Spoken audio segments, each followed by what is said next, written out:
be in touch with you. But everything you've done has just been really good. Some of the pieces are still up at Ivy Tech being painted.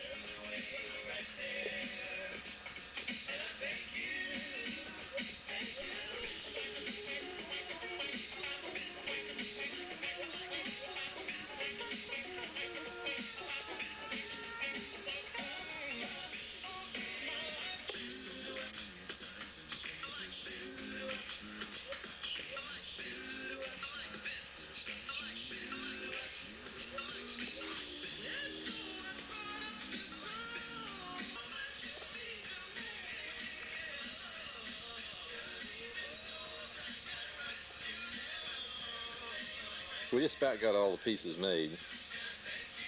Today is March 22nd, and we're still hoping to do some testing around the 1st or the 2nd. And probably the first race will be the IRP National at Indianapolis Raceway Park on the 14th, 15th, and 16th of April. And then the following weekend we hope to be able to go to St. Louis at Gateway and run the regional national there, and then we will plan our Trans Am runs from there. Probably the first Trans Am will be Lime Rock and then Detroit.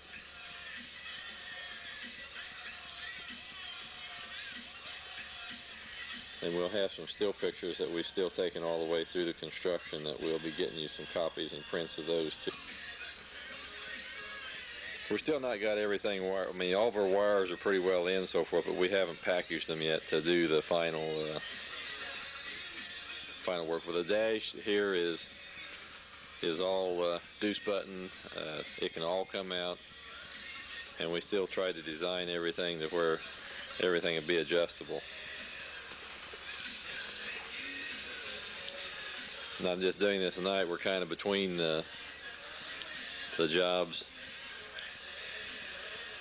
We've made the tunnel to where it's completely removable.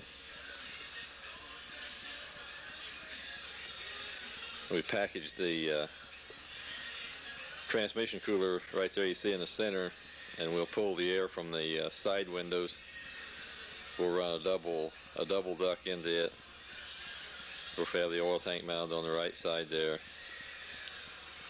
Of course, I don't have the shocks and everything fit, but we have a non-winner's quick change, and then we're running the alternator off of the rear end here, as you can see. Does add a little unsprung weight, but it takes weight off the front and brings back to the rear. In our fuel cell area, you know, where we've fabricated all that. I don't have the bumpers on there right now, show you, but they're all fabricated. We've had the body completely on it. And we'll probably get the bumpers and all that and the body work started back on it tomorrow night.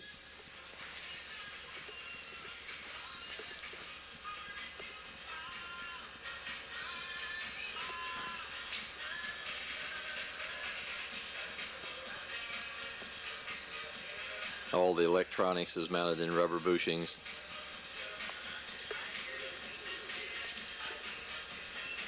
Of course, the header system, I end up making that myself as my budget ran a little tight here at the end, so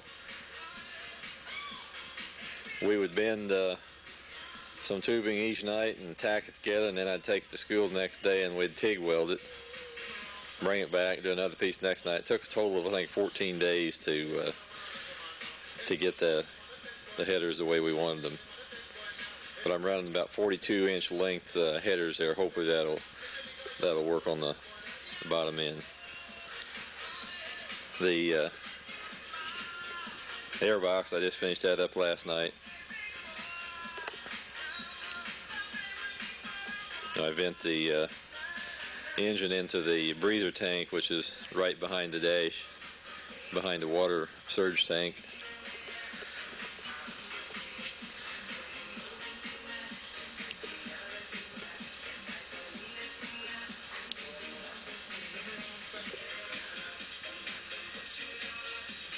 Probably doesn't work. I did lower the rack mount about 3/8 of an inch. You know, I don't know yet till I get it bump steered out what that's going to do to it. I think I still got plenty of clearance and everything, but that give me the clearance and everything that I needed. And I did make all the engine mounts to where we can adjust the motor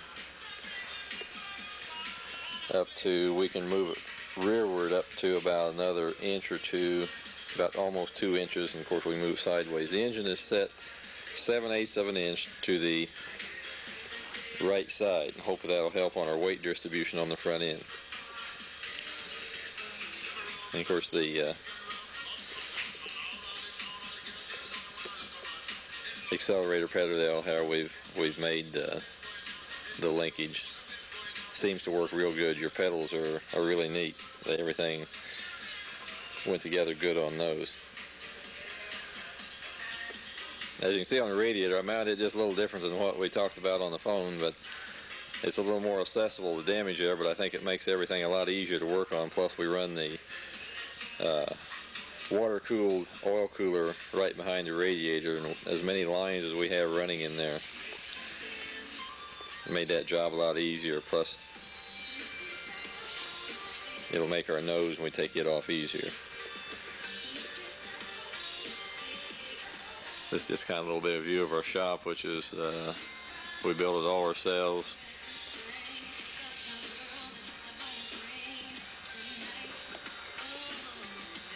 I think it's 52 by 30.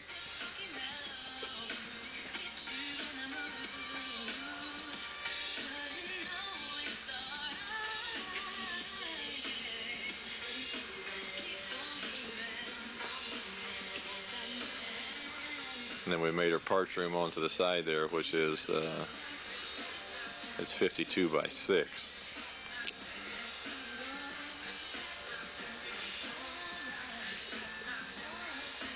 Which you see a lot of our tools we made ourselves, our metal brake.